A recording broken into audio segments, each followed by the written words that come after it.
we were privileged to be there for 2 months. I was an Erskine Fellow at the University of Canterbury, which is in Christchurch. In springtime, now the garden city of Christchurch in springtime is pretty beautiful, but it was a bit of a symbol. It's 3 years since these terrible earthquakes. They've had a lot of small earthquakes in between, but it's like they've come out of winter and spring is emerging. And what we have documented, and Linda came with Tim Beatley to make a film of this experience of the regeneration of the city. How is this regeneration happening? There are some chairs down the front here. You probably will be in a film, that's all. So getting to know the city in quake country, it is very different to Australia because it is an earthquake zone. Extraordinary, I mean, Christchurch is here. Right next to that massive ancient volcano. So it clearly is a place that's earthquake prone, but very beautiful. This is the city in the foreground and the Alps in the background on a big plain, beautiful agricultural soils, but lots of creeks and rivers running through it. And the Anglican Church created Christchurch. Essentially, it was an Anglican settlement, and they built it like a bit of England. But on the 22nd of February at 12:50 p.m. 2011, most astonishing event where the city just lifted up several feet and dropped down again slightly askew. So it was a 6.3 magnitude earthquake, which is not actually huge on a global scale, but had a vertical force that was so straight up that because there was a major fault line underneath the city that nobody knew about, that was the highest recorded anywhere. Any city in the world would not have coped with this. They had 13,000 earthquakes since that time. In the 2 months I was there, I didn't feel a thing. The day we left, there was a 4.1. But 185 people were killed, 1,000 CBD buildings destroyed. The old masonry type buildings all went down.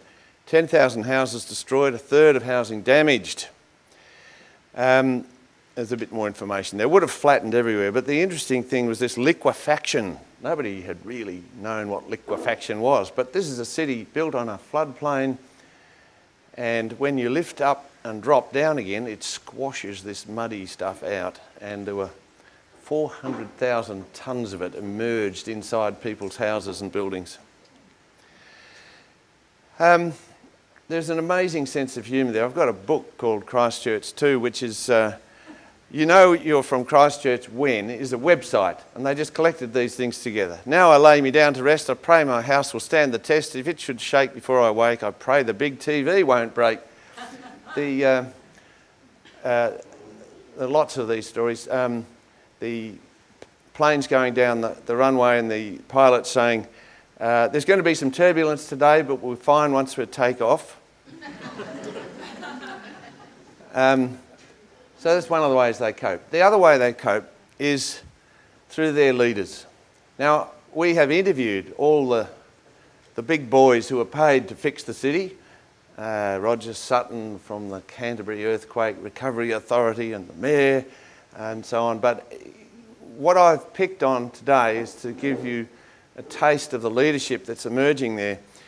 That is more of what we were talking about in the Sustainability Leadership course: creative, team builders, servants, opportunists, hope merchants, people from the grassroots who are showing the way for the future.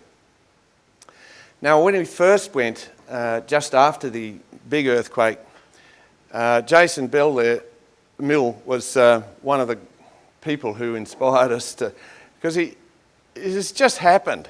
This guy was involved in the recovery process, but he says it's a fantastic time to be in Christchurch. how many people would say it? There are a lot of people left. The transition is full of wonderful opportunities, and this is emerging from some of this. And he was one of the ones that helped save these people. So we're in a phase now where they're still taking down buildings in the central city. It takes a long time to actually get rid of some of the relics. But these are the 6 people I just want to tell you about, their stories, the city rejuvenators. And these are all been interviewed on our fabulous film, which will be released as soon as Linda finishes her PhD. Sam Crofty from C1. C1 is a restaurant in the centre of Christchurch that has a coffee shop basically with food, but it's he ran this coffee shop. It's a little creatures-like place, very alternative, full of artists and so on. It was in the old artistic district, which completely got demolished. His house was demolished, his car was demolished by the rubble that fell on it, and his wife was 2 weeks away from having their first child. And he desperately had to get back into this place. He fixed it all up himself, and then he suddenly realised if he was to claim any insurance, he had to get people in to help him do it through the right process. And they came in, and the house before had been sort of like that. He'd fixed it up to be like that. When they'd finished, it was like that. So it wasn't a great experience for him. But he, in the same time, rebuilt out of one of the few buildings that remained this fabulous restaurant. If you go to Berlin, the creativity is really flowing through the streets. You can see the scars and it's sad, but you see the people going along with their lives amongst it all, and you see the hope and optimism of having been at rock bottom. Christchurch is so munted. You heard that word? Very New Zealand word. Munted, it just means stuffed. It's an opportunity for places like C1 to really shine. This book is written by the Mayor, Bob Parker, who's retiring, and the next Mayor will be Leanne Dalziel, your sister. And he's got a T-shirt on with the definition of munted on it. And that is a picture of the Christchurch Cathedral, which is really munted. C1 was rebuilt. He said, "I never want to experience again not being without power and water and for more than an hour at the most." Never, actually. So he rebuilt it with solar panels, bees making honey in the rooftop hives, organic vegetables growing in the gardens outside.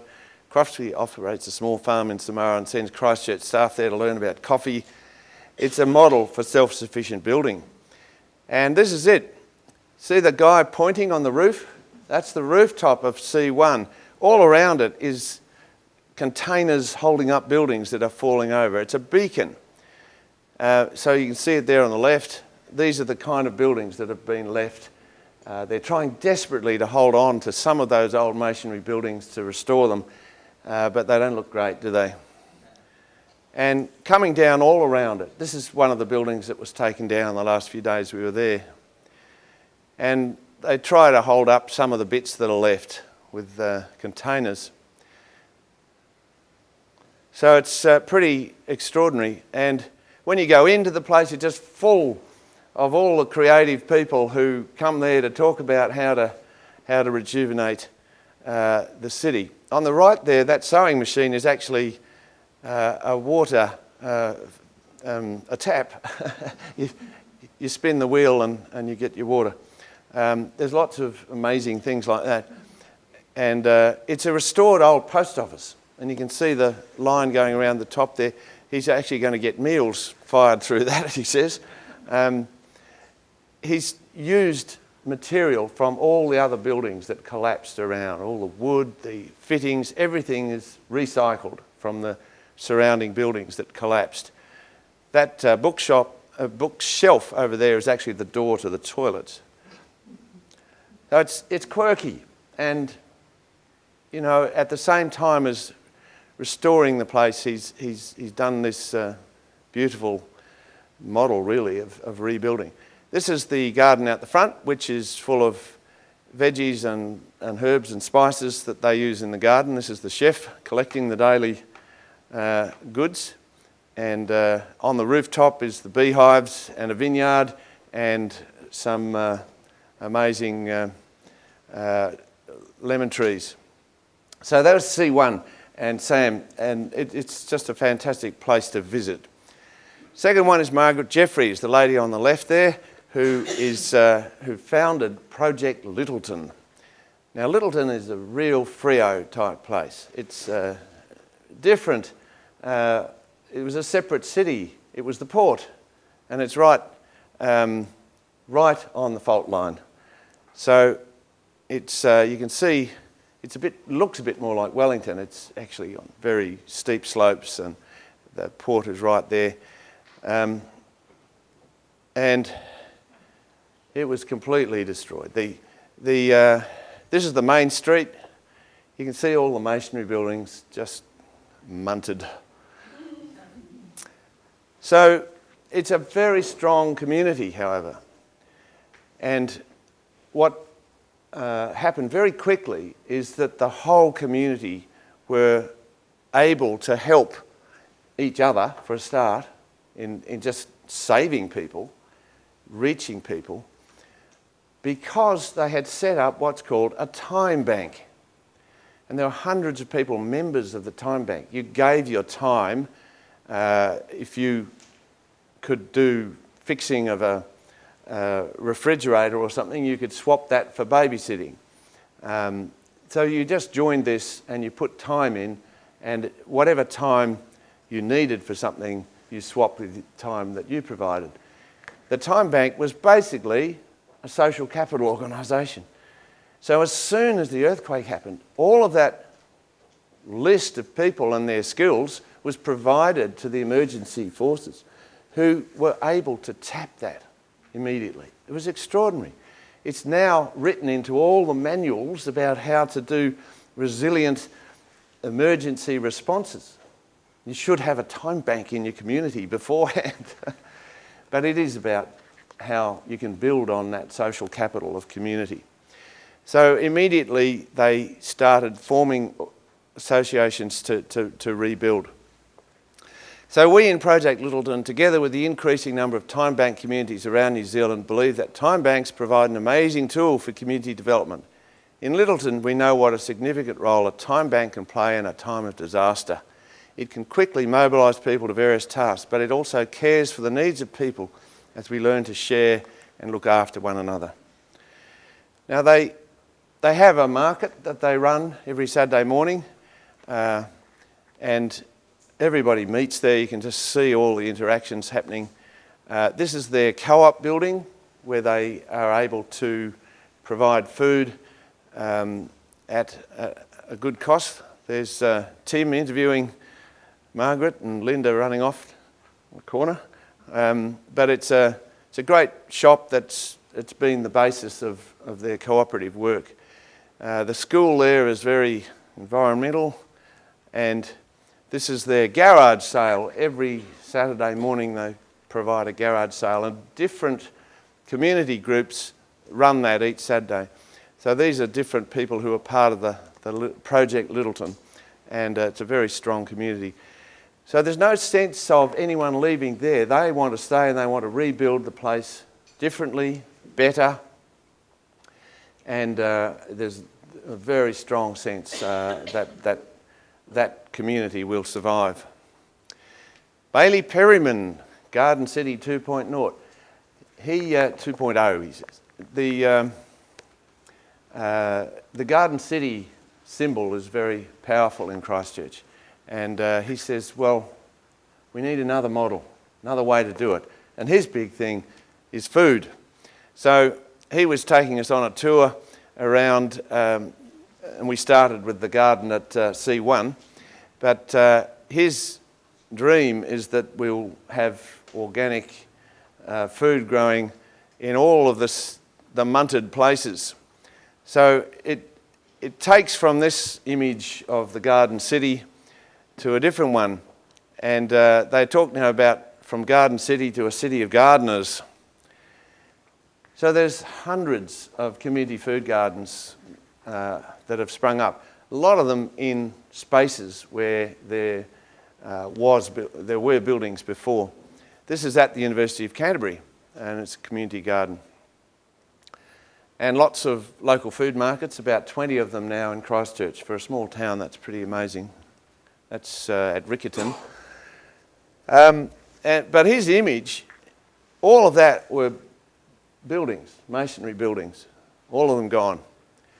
So this vast space, which is now getting just filled with car parks, you don't have a problem parking in Christchurch. He wants to turn into food growing areas. You can imagine whole areas like that being converted.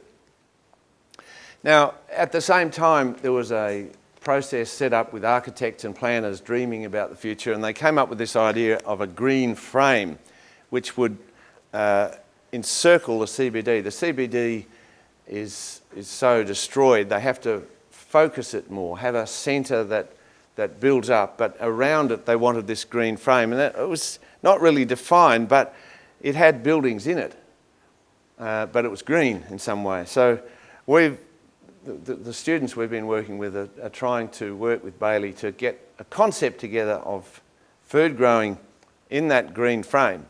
But you can see the space there's a lot there. There's a lot of area that could be used. But we think it's not just like a farm that you start, because it's very valuable land still. So it should be on and around the residential buildings. It should be a part of the facility, like these are shots from Singapore of the community gardens on rooftops. So you can imagine throughout that green frame there's an emphasis on food growing that defines that urban development, but it still enables people to live there and work there, but helps in that rejuvenation process. That's all rooftop food growing. They've done tests on what can be grown there and how deep the soil needs to be and all of those things, how much fertiliser to use, and that is going on at the University of Canterbury, and it will enable them to do this biophilic process. The council are very committed. They have a target sustainability project working with developers, and one of the features they want to bring in is this urban food growing. The fourth one is Ryan Reynolds. Renee's just published a paper with Ryan. He's a University of Canterbury academic, originally from Chicago, I think. And he's totally committed to Christchurch now. He formed the group Gap Filler within days of the earthquake. With all of this devastation around, he said, we've got to do something in these spaces. So he created an organisation and put all kinds of different things. He just got lots of artists coming in and saying, what can we do in spaces that people don't expect? So they started putting in mini golf courses all around the place. And so there's an 18-hole mini golf course that you can take it, in different places all around the city centre. His office is just that building there made out of recycled timber. And he created the Pallet Pavilion, which is just a place to sit around and have coffee, and you can see the caravans there providing food. It just filled that space very quickly, and it enabled it to keep working and enable the city to keep going. So Greening the Rubble was founded as part of that gap filler, so building gardens in the spaces, particularly spaces where people died, and it was a way to recognise them. And you see these little spaces all over the place. And they talk about now the transition city as being the new normal, that every city has to go through a transition all the time, but mostly you don't think of it in transition. In Christchurch, it has to be. They're rebuilding, and they have to get used to the fact that there will be a lot of new things happening. So let's try them out in these spaces. Let's be creative. Think about it. What's going to happen? And so you do get these amazing things appearing.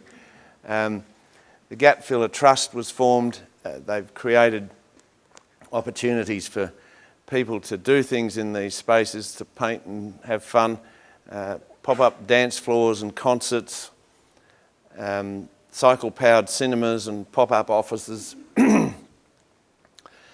pop-up wall painting and instant libraries. The libraries have stayed fridges, munted fridges, that they just appeared in all these different places and people use them for libraries. The Cashel Street pop-up mall has appeared. It's replaced the shopping area in the CBD. So lots of new opportunities have appeared. The fifth group is Evan Smith from or the fifth person, Evan Smith from the Avon Otakaro group. Otakaro is the Maori word for the Avon River there, and the Avon is very symbolic of Christchurch, but also of the future for them. This is Evan. You see the red area there? That's the red zone, and there are 6,000 houses in there that have to go. They cannot be rebuilt there. They shouldn't have been there. They're on floodplain that completely destroyed them once the earthquake happened. And you realise that the river is full of little creeks and clay areas that are not suitable to build on. Now, a lot of people recognise that after the event. Building next to rivers and creeks is, nice for the view and all that, and lovely place to be. Unfortunately, the houses were destroyed. And so the concept now is to rebuild a river park right through that area that will be a world famous river park system, because they can rebuild it and regenerate the native bush there. Because what they did was clear everything. If it was going to look like Hampshire, you had to get rid of this temperate rainforest that was there.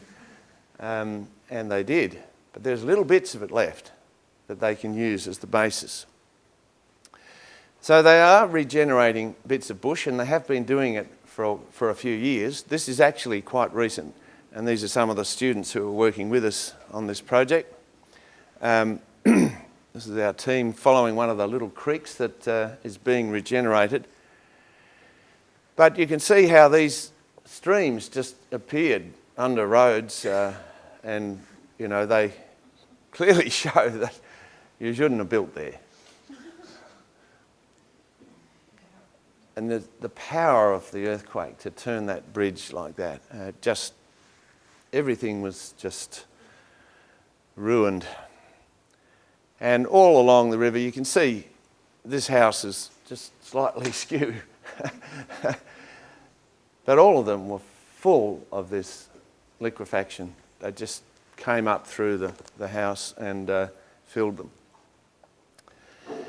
And there are places where the river rose, so they've had to build levees. It shifted several feet in the process. And this is an example of the liquefaction. This is taken from the air when just after the event. So people were walking through this up to their waist in this liquefaction. It's a clay, muddy, quicksand type material. Bexley was built on a wetland right near the river. Should never have been there, should never have happened. And the entire suburb now has to go. This is actually right next to where Leanne lived. So the opportunity is there to regenerate those areas. There's one little bit of the temperate rainforest been left, and it's called Riccarton, actually. I've spelled it wrong, there's an R there. But it's absolutely beautiful, and you can see how different it will be if they rebuild and regenerate around that kind of bush. And the opportunities are there to now do that and spread it around. Tim was just overwhelmed by this. It's so beautiful, full of bird life and a very different feeling to the whole area. And lots of wetlands that will also be able to be regenerated like this. So instead of the Bexley housing estate, that's the kind of thing that will emerge. These are the students working on this project as well that we had, and they work very closely with these leaders. The guy in the behind Evan's hand is Simon Kingham. He's the professor that I worked with and who has come to CUSP a few times and is very keen to continue this relationship working with us. And on the left is Eric Pawson. He's a professor as well. I think the regeneration processes here are the kind of thing many cities would like to do, but now they have to do it in Christchurch. It does take some money and it will take a long time to fix, but everybody now supports this new concept of the river. Now, a lot of the areas have been cleared already. This is where a house was with a tree house. Well, they've left that there and they're leaving any of the big trees so that it is a bit of a memory of what was there. So it's a recreation facility that builds on the past. That was a picture of people punting down the river, except it disappeared in the process somehow of converting this. But punting down the Avon will continue. This is Evan's house. Everything here's being explained, like what we're doing with the land and food and things like that. Well, where are the people going? Like, all the housing's been demolished, Yeah. they can't get back there. What are the strategies they're doing For the people? especially if they live on the fault line, well, you can't keep. Yeah. Well, the whole of Christchurch is on a fault line. You probably, if you're being rational, just close the city down. 500,000 people should disappear. 50,000 of them did and have gone and won't come back because it's scary living on a fault line, particularly when you get 13,000 earthquakes occurring over a continuous period. There is now $40 billion being used to restore and regenerate this city through insurance money and government money. So there's a rapid process of building housing wherever they can and restoring and rejuvenating the homes wherever they can as well. There's a shortage of labour. People are flying in from all over the world to help them. So it's actually a boom town. It is going to rebuild, the same way New Orleans has rebuilt itself. It's a silly place for a city. It's on a mud flat in the middle of the Gulf of Mexico, at the mouth of the Mississippi River. It's going to rebuild. There are many cities that are not where they should be, but they will. They will have a future.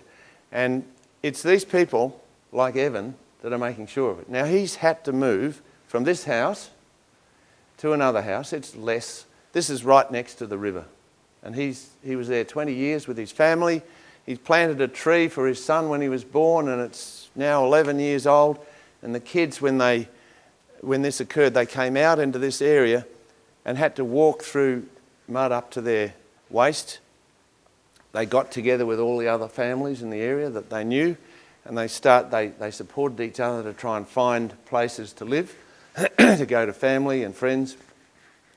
And he's now formed a group that is essentially not just doing that river project, but rebuilding the housing in a new way for people from that area. So the processes are there, and that's really what I'm talking about. This is not something that's happening to people. The people are driving it themselves. And it's very inspiring to see. But you can see the power that was involved in it. The lateral spread of the river, those lines weren't there before. You know, the earthquake has shifted it. But there is a need to reclaim these areas. And that's what that group is set to do. It is already reclaiming itself. You know, this mud is coming back. The final one is Victoria Matthews, who's the Bishop of Christchurch. She's Canadian, and she is probably the person that was hated most in the last few years in Christchurch. Because she said, this cannot be restored. This is, all the engineering and architectural studies showed it was a massive amount of money if you wanted to put it back together the way it was. But this was the symbol of Christchurch. This is the cathedral. They had 200 other churches in Christchurch destroyed. So do you spend all your money on that, or do you do something else? Do you create a different kind of future? And that was her struggle. And she was not popular. So in the area now, you find the biophilic symbols of renewal and life surrounded by that, which is going to stay there. A bit like the Berlin church, which is, was bombed, and they left that there for 30, 40 years before it was restored. So it is going to stay there, but it's not going to be fixed. So this is what she said. It's been a time of raw emotions right across the city, she says. I keep saying it, but I still believe it. You can't get angry at an earthquake. It's just not satisfying. I know that people have been shaking their fists at the heavens since time immemorial, but you can't kick God and you can't kick an earthquake. You can weep and you can shout, but you're more likely to focus on a human being, and so I've become one of the lightning rods. And along with that has come a number of accusations, and it's actually become quite personal. But she took it. She knew what was happening. And in change, you often do get that hate. We were talking about it with Piers this morning. It's not easy, and some people will get very angry and hateful. And she took it. It was very moving talking to her about this. Our cameraman here was struggling to keep the tears away. But this is what she's done. On a site where another church was, they've put these chairs. There's 185 white chairs, a symbol for the people who died in the area. And in the background you can see a strange A-frame. That is the transitional cathedral, which was built in 3 or 4 months. And it is pretty remarkable. Inside is made of cardboard. So they call it the Cardboard Cathedral.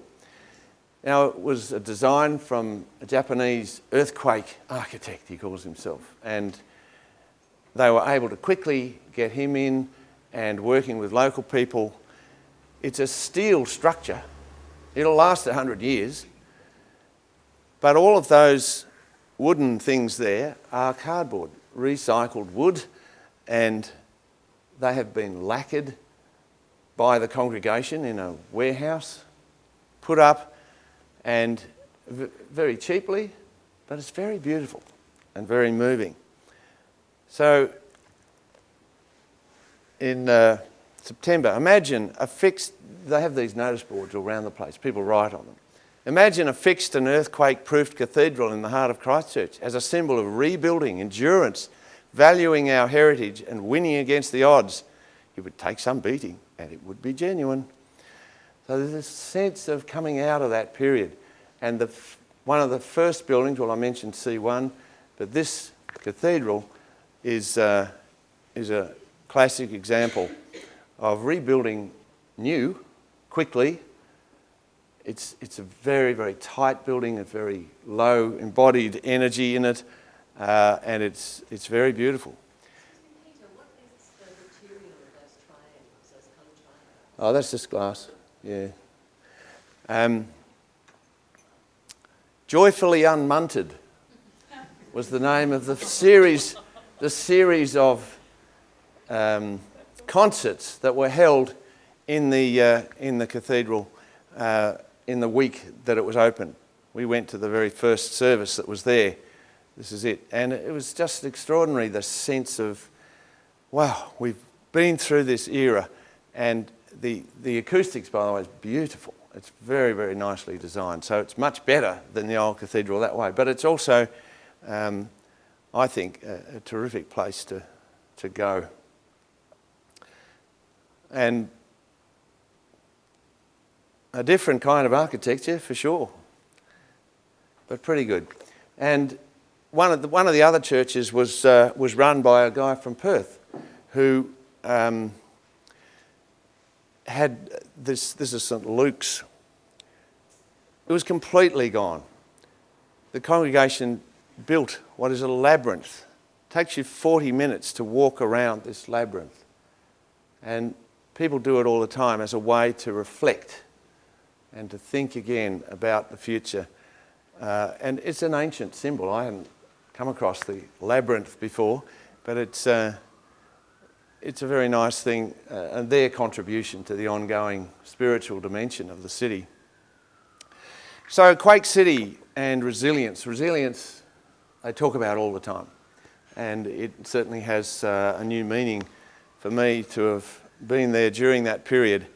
Let me just finish by saying a few other things about what we're doing as an ongoing process with them. We have a project called Greening the Greyfields. You know, Roman works on that. It's a joint project with Swinburne University. It's about rebuilding middle suburbs. There's an immediate need for rebuilding a whole series of suburbs in Christchurch. So our research project is working with the council and the New Zealand government on this. So we got money and we put it all together, and we've got 2 postdocs now there who'll be working with us. So they'll be coming here, we'll be going there. Cole, James and Roman are going back in November to a conference that's being held there, and they will continue this work. So we do have a partnership, and Simon Kingham is part of that. And we're working with the HIT lab there, which is a new technology lab that tries to visualise things. And they've done this amazing project where they can actually go to parts of the CBD and they have original pictures of what it was like before, and you can see that and then see what replaces it and whether it's suitable. So it's one of our new international partners, and I think it'll be an ongoing thing. The other thing I should mention is CUSP Global. Now, we are moving from here. We are establishing in Bentley. We've been asked to move there. We will continue to have a presence in Fremantle. It won't be in this building. We're still negotiating that. But in many ways, we have to rejuvenate ourselves, like some cities need to do. And part of that is getting a bit of a vision for how 65 PhD students that we have can contribute more on a global scale. We are doing lots of local things and a few global things, like that work in Christchurch, but there are big opportunities out there. And the new phase is happening because the Sustainable Development Goals have been set by the UN, and nobody really knows how to do them. So we're going to try and set up a new program, a new PhD program, which is about how you fulfill these Sustainable Development Goals. And people will be given PhD scholarships to work in their own countries. So professionals working in place, in situ, and we'll go there. They'll come here for a while, but we'll be working there. And the first of these projects is India. On Tuesday I'll leave for India. We've got a whole team of 6 who'll be going And we've got 3 PhDs over there working on sustainable transport and deliberative democracy. And it's a very inspiring project. It's bloody hard to do, the sheer bureaucracy of it. But we've got there. Annie's done amazing work to get us there. And the CUSP team will be there. And it, in many ways, is a start of a new thing that we'll be doing through CUSP. And I think that we're ready for it. Vietnam is probably next. Jessica's about to start working in Vietnam based on her UNESCO work that she's done before.